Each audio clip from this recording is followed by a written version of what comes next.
सभी चिकित्सक गणों को नमस्कार।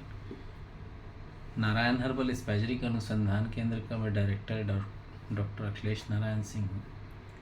आज हम लोग NHEH BSc कोर्स के सेकेंड फेज़ के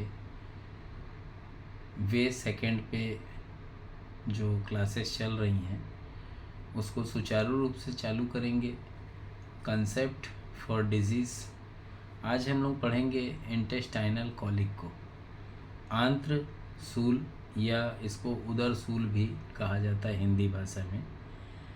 इसका अगर मैं पर्याय की बात करूं, सिमिलर लैंग्वेज की बात करूं, क्योंकि अगर मैं केवल इंटेस्टाइनल कोलिक बोलूं तो आदमी को लगेगा कि ये कौन सी डिज़ीज़ है, बट इसके रिगार्डिंग कौन कौन सी डिज़ीज़ के नाम आते हैं उनको भी जानना आवश्यक होता है। इसको आमाशयिक सूल भी कहते हैं, जिसको एब्डोमिनल पेन कहा जाता है। गैस्ट्रेल्जिया भी इसे कहते हैं। इसको एक्यूट एब्डोमेन पेन भी कहते हैं, मतलब तीव्र उदर शूल कहते हैं। मरोड़ के साथ वाले होने वाला दर्द भी कहते हैं इसको सामान्य बोलचाल में हम पेट दर्द कहते हैं। इसे एंट्रेल्जिया भी कहा जाता है। परिचय के तौर पे अगर हम बात करते हैं तो आंतों के भीतर की जो म्यूकस ढंग होता है, उसका जो ढांचा होता है, उसमें अगर शूल हो रहा है, दर्द हो रहा है किसी भी तरह का, और वो समय समय पर एक तरह से कभी तेज हो जाता है कभी कम रहता है, उसे हम लोग कॉलिक या एंट्रेल्जिया आंत्रशूल कहते हैं। इसमें आंतों में किसी तरह की अगर यांत्रिक परिवर्तन नहीं होता है तो इसके अगर हम लोग वक्तव्य की बात करें, समरी की बात करें, तो विभिन्न अंग तंत्रों में तीव्र और स्पैस्मोडिक कोलिक पेन या सूल होता है, दर्द होता है, तो इसको हम लोग कोलिक कहते हैं। इसमें अगर पेट के भीतर जो दर्द है वो गढ़ने लगे जैसे दर्द होता है, जो अत्यंत भयानक होता है, इसके कष्ट से व्याकुल व्यक्ति सांस तक नहीं ले पाता है। रोगी तकलीफ से छटपटाता है। दर्द के प्रति जो उसकी प्रक्रिया होती है वो ऐंठन वाली होती है। कई जगह पे खरोच आता है, कई जगह पे लगता है मर जाएं। मरोड़ इतना तेज होता है कि अकड़ता है पूरा पेट। पहले नाभि के चारों तरफ या फिर पेट के बगल में दर्द आरंभ हो करके ये क्रमशः चारों ओर फैल जाता है। दर्द की जो धमक होती है वो रोगी को बेचैन कर देती है। इसके क्या क्या कारण होते हैं? पाचन शक्ति से अधिक भोजन करना, देर तक जो भोजन है उसको देर से पच रहा हो और गरिष्ठ भोजन कर रहा हो तो, मिठाइयों का अधिक सेवन करता हो व्यक्ति तो, आंतों के भीतर किसी प्रकार का अजीर्णी या कोई ऐसा खाद्य पदार्थ जो इकट्ठा होकर के वहीं सड़ रहा हो तो, कब्ज रहता हो या किसी दूसरी बीमारी के वजह से उसको एसिडिटी या गैस एकत्र हो रही हो तो, आंतों में कड़ापन या जो स्टूल होता है वो हार्ड हो गया हो, ऐसी कंडीशन में जहाँ इकट्ठा हो रहा हो। इंटेस्टाइन में जो वॉर्म्स होते हैं वो या अन्य किसी बाहरी वस्तुओं के खान पान से वहाँ पे कोई इन्फेक्शन जनरेट हुआ हो तो, तीव्र दस्तवार हो रहा हो, डिसेंट्री हो रही हो, ऐसी कोई आपने औषधि ली है उसके कारण भी होता है। और अगर हम बात करते हैं खाने के नियंत्रण के बारे में, तो कई बार होता है कि व्यक्ति शर्त लगा करके भोजन करता है और अनाप शनाप जो मन आता है वो खाता है। ऐसे कंडीशन में जो लोभ लालच होता है व्यक्ति का, वो तो रहता ही है। उसके जब ज़्यादा खा लेता है तो वो अपच हो जाता है, अपच का कारण हो जाता है और ये खाद्य को बिगाड़ देता है। पैर में या पेट में या पैरों में जो सर्दी के टाइम पे दर्द होता है, उस कंडीशन में भी ये होता है। मोटी रोटी को बहुत दिनों तक अगर कोई व्यक्ति खाता है, उससे भी होता है ये अगर इंस्टुप्लेसेंस बोला जाए तो उस कंडीशन में या कार्सिनोमा में भी होता है। इसकी जो संख्या होती है, पारद होती है, तूतिया होती है, लेड होती है और कई बार होता है विषों को धोखे से व्यक्ति खा जाता है, वैसी कंडीशन में भी होता है। ओस या शीत के तरफ, मतलब जैसे बोलना चाहिए आजकल शीत का मौसम है, व्यक्ति को अगर शीत लग गया हो तो भी इंटेस्टाइनल पेन आता है, इंटेस्टाइनल कोलिक पेन आता है।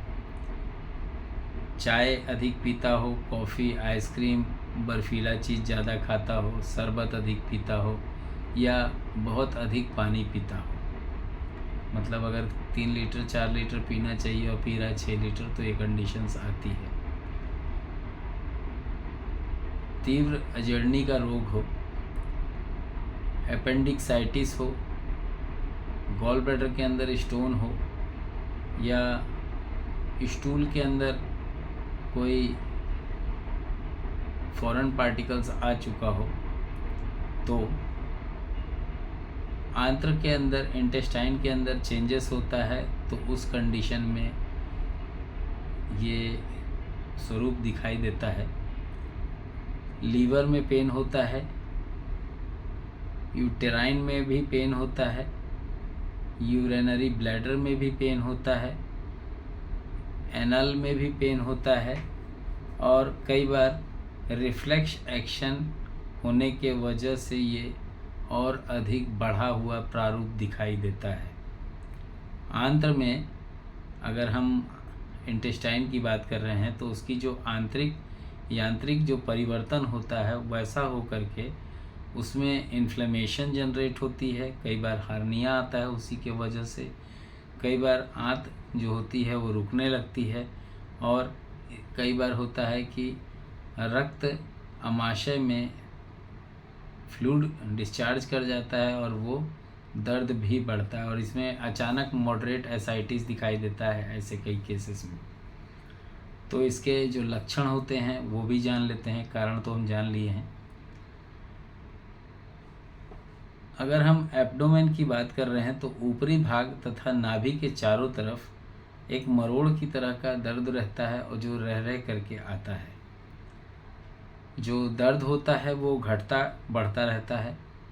स्टूल हो जाने के बाद दर्द जो होता है वो घट जाता है और नहीं तो फिर दर्द जो है वो थोड़ी थोड़ी देर में कभी कम कभी ज़्यादा होते रहता है। रोगी तकलीफ़ से छटपटाता है। पहले पेट को दोनों बगल से दर्द या नाभि के चारों तरफ से प्रारंभ होता है और ये क्रमशः चारों ओर फैल जाता है, एक जगह से दूसरी जगह हट जाता है। जोर से दबाने पर दर्द जो होता है वो घटता है, कभी बढ़ता है अथवा इसमें कोई अंतर नहीं पड़ता। कौन कौन आ रहे हो भैया प्रोग्राम में डायलूशन डोजोलॉजी सीखने? मेरे को जानकारी नहीं दे रहे हो आप लोग, है नहीं? चलिए कोई बात नहीं है। जो दर्द होता है वो अधिकांश स्थानों पर जब गर्म हम लोग कोई चीज़ को लगाते हैं तो वो घटता है और ठंड जब लगाते हैं तो वो बढ़ता है। पेट दर्द, पेट को दबाने से उसमें से कई बार गैस निकलती है, पूँ फुस इस टाइप की, तो उस कंडीशन में वो निकल जाने के बाद रोगी को थोड़ा देर के लिए आराम मिल जाता है। कॉन्स्टिपेशन तो प्रायः रहता है व्यक्ति के अंदर और इसी के कारण कई बार व्यक्ति के अंदर फीवर भी दिखाई देता है। ऐसा नहीं कह सकते कि फीवर का अभाव होता है, फीवर भी आता है ऐसे कंडीशन में जब ज़्यादा बिगड़ा हुआ होगा। दर्द के समय पेट पर हाथ रख कर के अगर देखने से ऐसा मालूम होता है मानो किसी स्थान पर कोई आंत सिकुड़ जाती है, जिसकी वजह से वो फूल गई हुई ऐसी प्रतीत होती है। आंतों के भीतर वायु या तरल पदार्थ जो होते हैं उसके हिलने डुलने का या आवागमन की वजह से जो पेट में गड़गड़ाहट होती है वो करता है। इसके अलावा में मितली होती है, न्यूजिया फीलिंग, डकारें आती हैं और इसके साथ में कई बार हिचकी भी आती है। कई बार पेशेंट का आप देखेंगे कि ESR बढ़ा हुआ मिलेगा, जिसमें उसको श्वास कष्ट भी, सांस लेने में तकलीफ़ होती है। पेशाब करने की इच्छा तो रहती है लेकिन कर नहीं पाता है व्यक्ति, उसको इच्छा ही नहीं, मतलब होते हुए भी इच्छा, जब तक वो फुल नहीं होता तब तक उसकी इच्छा नहीं होती जाने की। बूंद बूंद पसीना आता है और हाथ पैर जो होते हैं वो और शरीर जो होता है वो ठंडा हो जाता है। नाड़ी की जो गति होती है वो क्षीण हो जाती है, बहुत कम हो जाती है, ब्रेडिकार्डिया की जैसे लगने लगती है। इसके अलावा में व्यक्ति को चेहरे पे एक फीकापन महसूस होता है, लगता है व्यक्ति बहुत चिंता युक्त है, भयभीत है और डरा डरा सा दिखाई देता है। नाड़ी जो होती है वो क्षीण होने के वजह से चेहरे के अंदर जो चिंता युक्त चेहरा दिखाई देता है, उसके वजह से जो दर्द होता है, व्यक्ति जब किसी से प्रमोट होता है या कई बार होता है कि आईना देखता है तो अपने आप को देख करके वो बहुत ज़्यादा बेचैन हो जाता है और ऐसा लगता है जैसे छटपटा रहा है। अब ज़रा स्वस्थ होने, मतलब उसको अगर हम बोले कि स्वस्थ हो जाओगे, तो उसके लिए वो कभी कभी ऐसा करता है जैसे पेट को कोई हटा देता है मेरा, और दर्द जो है वो हट करके जो मरोड़ है वो भी नॉर्मल हो जाता है। इसमें मरोड़ भी रहता है और दर्द भी तीखा होता है। कई बार व्यक्ति तकिया, खाट, चौकी, कुर्सी, टेबल के जो सामने में बैठा रहता है उसी से वो पेट दबाने लगता है, और एक बार सोता है तो एक बार वो उठ बैठता है अचानक से और कभी चलने लगता है।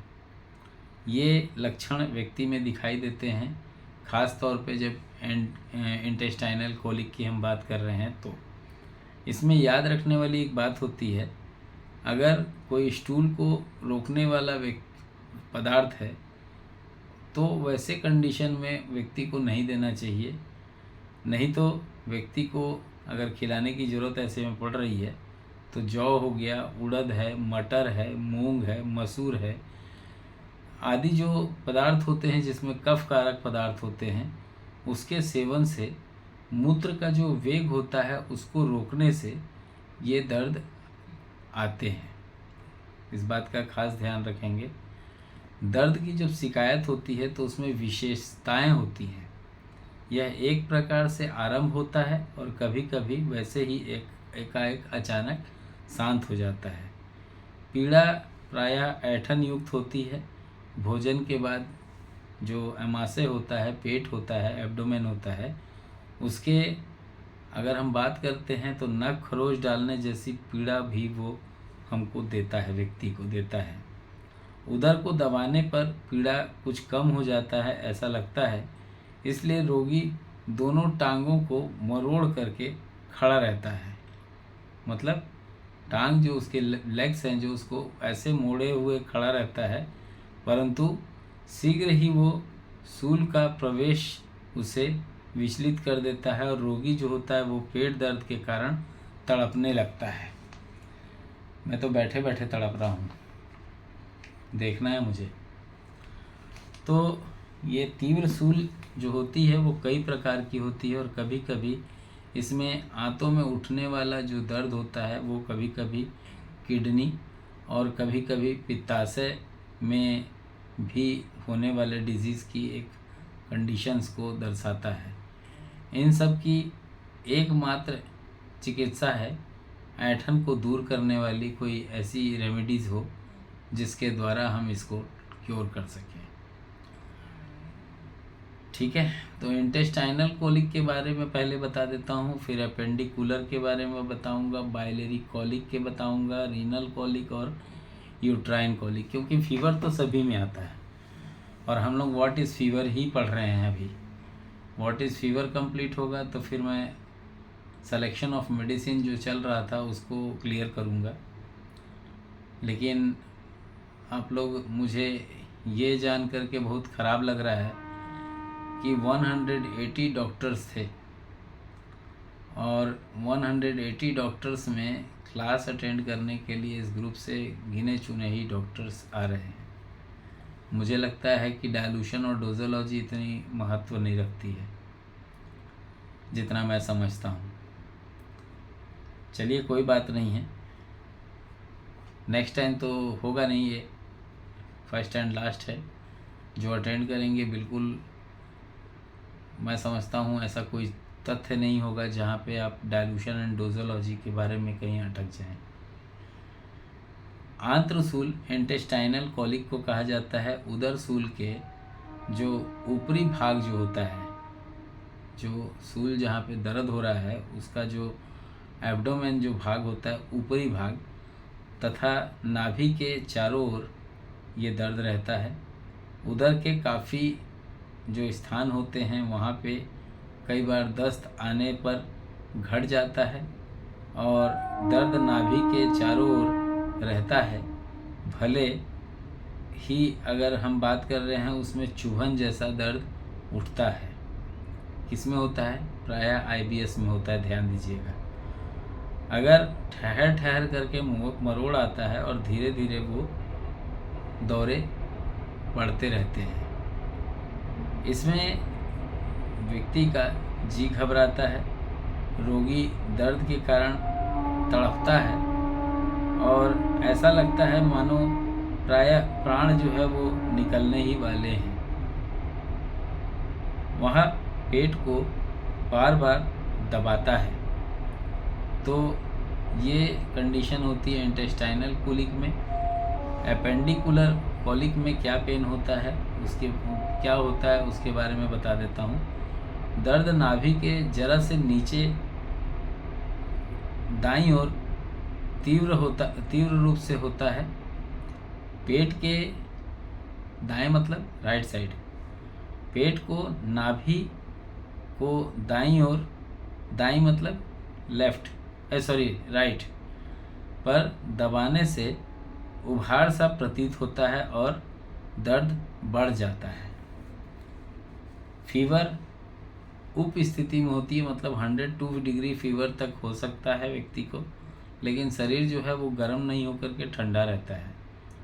व्यक्ति कंपन महसूस करता है, 101-102 डिग्री तक फ़ारेनहाइट तक फीवर जाता है, उसका टेम्परेचर जाता है और जो इसकी पल्स रेट होती है वो 120 पर मिनट तक हो सकती है। जो कष्ट के कारण अगर रोगी जो होता है वो हिलता डुलता नहीं है। अब एक चीज़ देखिएगा, जहाँ पे पल्स जो है वो 120 हुआ, तो जहाँ आप ध्यान देंगे कि फीवर जब बढ़ेगा तो 120 से ऊपर जाना चाहिए, जबकि फीवर जो है वो 102 के ऊपर जाता ही नहीं है। ठीक है, एक कंडीशन क्लियर हुई अपेंडिकुलर कोलिक की। अब बात करते हैं पित्ताशय कोलिक की, मतलब बाइलरी कोलिक की। दर्द के दौरे कुछ मिनट तक रहते हैं या घंटों तक रह सकते हैं। दर्द में कमी या अधिकता होती है। रोगी को ऐसा लगता है चिरकालिक पित्ताशय जो है, पित्ताशय शोथ जो है, जिसको हम लोग गॉल ब्लैडर जिसमें पेन होता है, टिश होता है, उसके जो लक्षण मिलते हैं, उस कंडीशन में जब दर्द के समय पे वो उपक्लेश करता है एवं मतलब वोमिटिंग करता है, तो इस समय रोगी को अधिक बेचैनी सा महसूस हो जाता है। चौथा जो है वो है रीनल कोलिक, क्योंकि ये भी एक तरह का दर्द है। दर्द गूदे के स्थान से, गूदा दैट मीन्स एनस के स्थान से उठ करके जांघों और गुप्तांगों तक जाता है। यह दर्द किडनी के थोड़ा से स्थान से ये सीमित रहता है वहीं तक। दस्त आने पर दर्द में कोई अंतर नहीं पड़ता है। यूरिन जो होता है वो डार्क हो जाता है और थोड़ा सा कभी कभी उसमें ब्लड भी मिलता है। दर्द की जो सूल की तीव्रता है उससे हाथ पैर से जो अगर छू के देखेंगे तो व्यक्ति का जो हाथ पैर होता है वो शीतल होता है, ठंडा होता है एवं समस्त शरीर ठंडे पसीने से भीग जाता है। इसमें एक पांचवा भी मैंने कॉलिक डाला है, यूट्राइन कॉलिक। सूल कमर से प्रारंभ होकर के दोनों जांघों में आता है।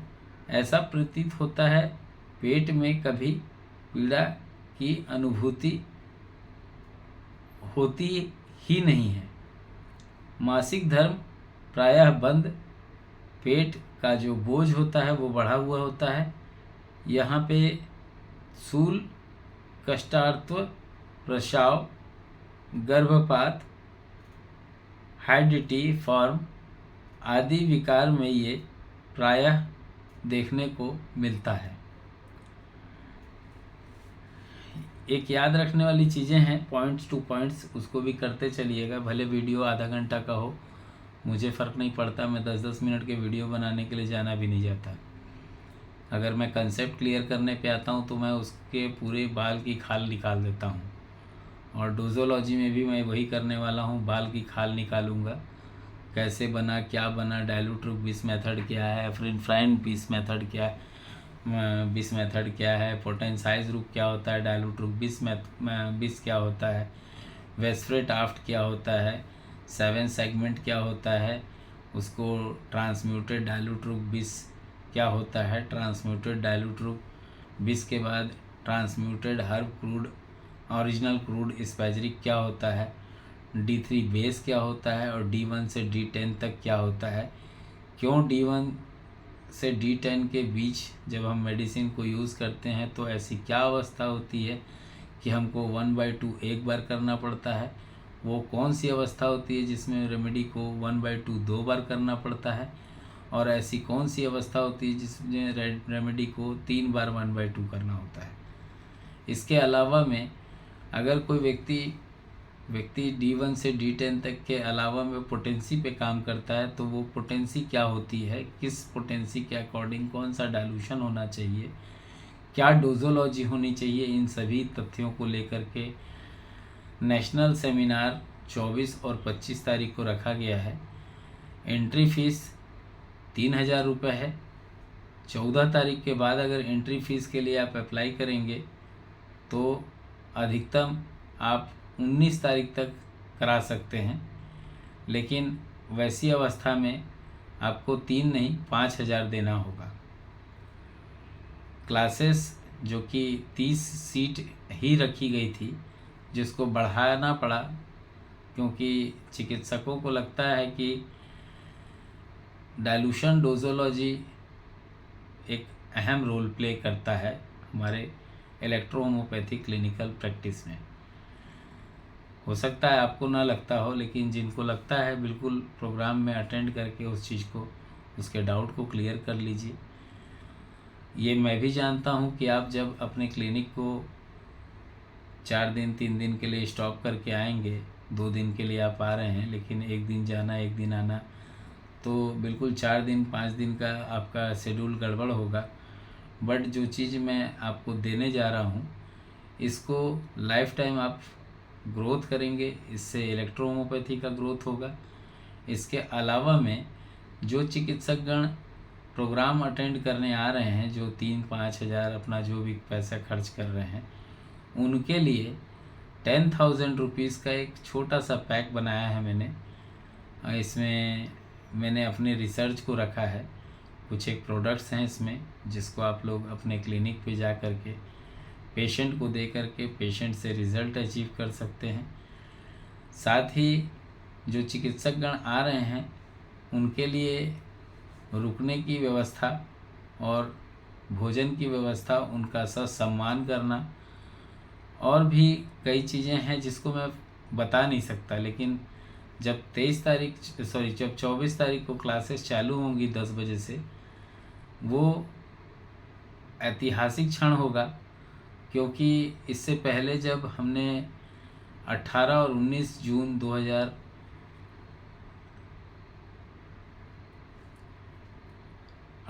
और 15 जून 2019 को हमने अपना एक नेशनल वर्कशॉप किया था भिलाई की धरती पे, छत्तीसगढ़ में। ठीक उसी तर्ज पे ये कार्यक्रम होने जा रहा है, जब उसमें हम पेन मैनेजमेंट पढ़े थे, इसमें हम डाइल्यूशन एंड डोजोलॉजी पढ़ेंगे। दोनों अहम रोल प्ले अदा करते हैं। तो आज हम लोग बात कर रहे हैं, यदि खराब भोजन के कारण अगर आंत्रशूल हो रहा है, तो आंतों की सफाई और कष्टकारक जो भोजन का पदार्थ है उसको बाहर निकालने के लिए सर्वप्रथम हम लोग को कोई ऐसी शक्तिदायक रेमेडी जो कि व्यक्ति को देनी चाहिए, कायदे से कहते हैं S10 देना चाहिए इंटेस्टाइनल सूल के लिए। S10 अगर वो क्लोन्स, चाहे फिर वो एडवर्स क्लोन्स हो, डिसेंडिंग क्लोन्स हो या ट्रांसवर्स क्लोन्स हो, वहाँ पे C10 का रोल उत्तम होता है। चिकित्सा की अगर हम लोग विधि की बात करते हैं, तो एकमात्र ऐसी चिकित्सा जिसमें हम ऐंठन को दूर कर सकते हैं वो होती हैं एंटी स्पैस्मोडिक ड्रग्स नहीं बोलना चाहिए, रेमेडीज़ बोलेंगे, लेकिन क्योंकि मेडिसिन का जब भी बात आता है तो रेमेडी ना बोल के ड्रग्स कहा जाता है, जिसमें सूल का जो स्थान होता है वो और मस्तिष्क के बीच से जो न्यूक्लियाई होते हैं वो उसे स्थिर करने का काम करना, मतलब स्थिर न्यूट्रल करने के लिए, रिलैक्स करने के लिए वर्क करते हैं। जो दर्द होता है, सूल होता है, वो मौलिक कारण क्या है उसको भी अगर दूर किया जाए तो भी वो दर्द में आराम हो जाता है। जैसा हम आवश्यक चाहते हैं उसके अनुसार हमको काम करना चाहिए। इसमें क्या खिलाना चाहिए और क्या नहीं खिलाना चाहिए, मतलब पथ्य एवं सहायक चिकित्सा के तौर पे क्या करना चाहिए। रोगी को अगर हम बात करते हैं प्रथम अवस्था में, तो दूध न दें। मूंग और मसूर का जो रस होता है वो, चाय, हल्का सुपाच्य भोजन, मीठे फलों का रस, बिस्कुट, ब्रेड ही खाने को देना चाहिए। जब दर्द रहे तब पुराने चावल का भात, पेठा, करेला, आंवला, अब यार ये मेरे को ना उल्लू मत बनाना है ना, आंवला, पक्का पपीता, कच्चे नारियल का जो पानी होता है जिसको हम लोग डाब का पानी कहते हैं, और उसका जो नारियल की जो गिरी होती है आदि देते हैं। भोजन के साथ पानी न पिलाएं तो ज़्यादा अच्छा होता है। खाने के 2 घंटे के बाद क्या क्या चीज़ का निषेध होता है वो भी जान लीजिए। कसैले, ठंडे भारी पदार्थ, उड़द, शराब, दही, पत्तों का जो साग होता है वो, लाल मिर्च, ज्वार बाजरे की जो रोटी होती है, अरहर की दाल, मटर का दाल, बैगन, अरबी, भिंडी, पराठा, मट्ठा, दही, खटाई, और कोई ऐसा भोजन जो देर से पचता है। अगर हम लोग सहायक चिकित्सा की बात करते हैं तो स्पैस्मोडिक पेन S10 से दूर हो जाता है। विभिन्न डाइल्यूशंस में देने से विभिन्न प्रकार की कंडीशंस लेकर के डिजीज़ को वो क्योर करता है।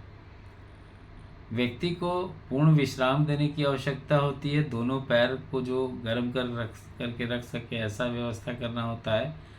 साबुन और जो उसके कैस्टर ऑयल होते हैं उसके अंदर एनीमा देते हैं साथ ही कैस्टर ऑयल 30 ml में H2C15 और B या G का उपयोग आप कर सकते हैं। इसका उपयोग इसी के लिए होता है। और अगर आपको लगता है कि मुझे पेटेंट में यूज़ करना चाहिए तो NH नो एसिडिटी या NH नो गैस आप यूज़ कर सकते हैं। पेटेंट है, अच्छे हैं और सस्ते हैं। तो इसी के साथ आज की क्लास को मैं विराम दूंगा। लगभग 31-32 मिनट का वीडियो हो गया। जय हिंद, जय इलेक्ट्रो होम्योपैथी, जय काउंट सीजर मेटी जी, जय नासक मेथोडोलॉजी।